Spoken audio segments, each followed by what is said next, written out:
নমস্কার বন্ধুরা, Rama village food চ্যানেলে সবাইকে আজকে স্বাগত জানাই। আজকে আবারও একটা মাছের রেসিপি নিয়ে তোমাদের সামনে হাজির হয়েছি। তো তোমরা বলতে পারবে এই মাছটির নাম কি? এটা আমি বলে দিচ্ছি। এটা আমাদের দেশে এই মাছটিকে রূপবাটিয়া মাছ বলা হয়।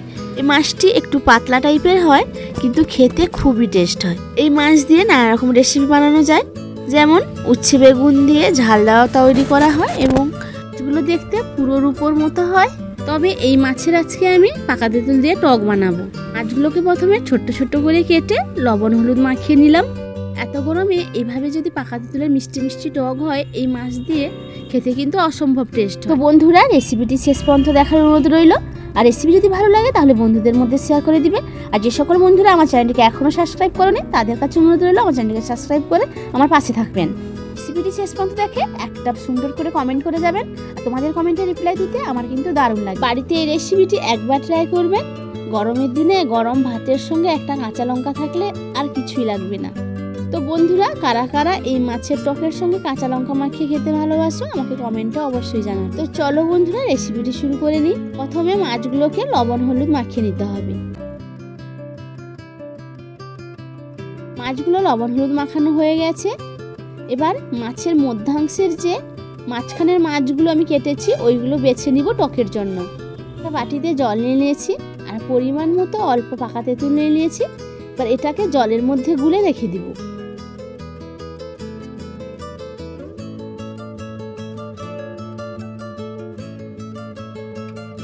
কড়াইতে দিয়ে দিলাম পরিমাণ মতো সরিষার তেল।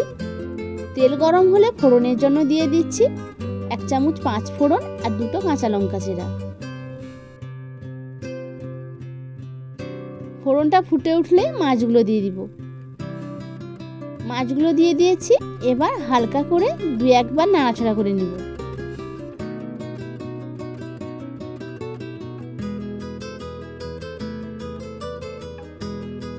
মাছগুলো কিন্তু কড়াভাবে ভাজলে চলবে না, হালকা করে ভাজতে হবে। কিছুক্ষণ তেলের মধ্যে মাছগুলো থাকার পরে আমি দিয়ে দিচ্ছি অল্প পরিমাণ হলুদ। আর যে তেঁতুলটা আমি জলের মধ্যে গুলে রেখেছিলাম ওই তেঁতুল জলটা আমি দিয়ে দিলাম। তেঁতুলগুলো কিন্তু তোমাদের ছেঁকে তুলে নিতে হবে। সঙ্গে দিয়ে দিতে হবে পরিমাণ মতো লবণ। আমি আমার পরিমাণ মতো জল দিয়ে দিলাম। তোমাদের কাছে যদি মাছের পরিমাণটা বেশি থাকে তাহলে তোমাদের তেঁতুলের পরিমাণটাও একটু বাড়াতে হবে। যে যেমন টক খেতে ভালোবাসো তেমনটাই তেঁতুল দিবে। টকটা একটু ফুটে উঠলে খুন্তির সাহায্যে মাছগুলো হালকা করে তুলে দিতে হবে। আর এই টকটা 5 থেকে 10 মিনিট ফোটানোর জন্য উনানের মধ্যে বসিয়ে রেখেছি আমি। আর যতটা ফুটবে বেশি এর টেস্ট কিন্তু ততই ভালো হবে। আমার কিন্তু এখানে টকটা কিন্তু 5 মিনিট মতো ফুটে গেছে, দেখতেই পাচ্ছ। এরপর খানিকটা আমি দিয়ে দিলাম চিনি। টকের যে জুসটা অনেকটাই শুকে গেছে। 5 মিনিট মতো হালকা আঁচে আমি তরকারিটা ফুটতে দিয়েছিলাম। তো তরকারিটা কিন্তু ফুটে গেছে।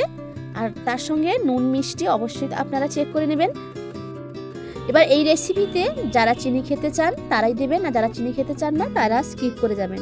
তবে আমি মনে করি এই টকের রেসিপিটিতে একটু চিনি দিলে টেস্টটা কিন্তু দ্বিগুণ হয়ে যায়। রেসিপিটি আমি নুন মিষ্টি চেক করে নিয়েছি। এবার একটা প্লেটে আমি নামিয়ে নিয়েছি। তো তোমাদের সঙ্গে আমি শেয়ার করছি পরিবেশন করে। তো দেখতেই পাচ্ছ বন্ধুরা কতটা সুন্দর হয়েছে দেখতে, আর খেতে হয়েছিল তেমন টেস্ট। তো আজকের রেসিপি তোমাদের কেমন লাগলো? নিশ্চয়ই ভালো লেগেছে। রেসিপি যদি ভালো লাগে বন্ধুদের মধ্যে শেয়ার করে দেওয়ার অনুরোধ রইল। আর সকল বন্ধুদের বলছি চ্যানেলটিকে সাবস্ক্রাইব করে আমার পাশে থাকবেন। আর পাশে থাকা বেল আইকনটি প্রেস করে দিবেন পরবর্তী নতুন ভিডিও সবার আগে তোমার কাছে পৌঁছে যাওয়ার জন্য। আর ভালোবেসে একটা লাইক কমেন্ট করে যাবেন। তো আজকের মতো বিদায় নিচ্ছি। ফিরে আসবো নতুন কোনো রেসিপিতে। সবাই ভালো থাকবেন, সুস্থ থাকবেন। টাটা।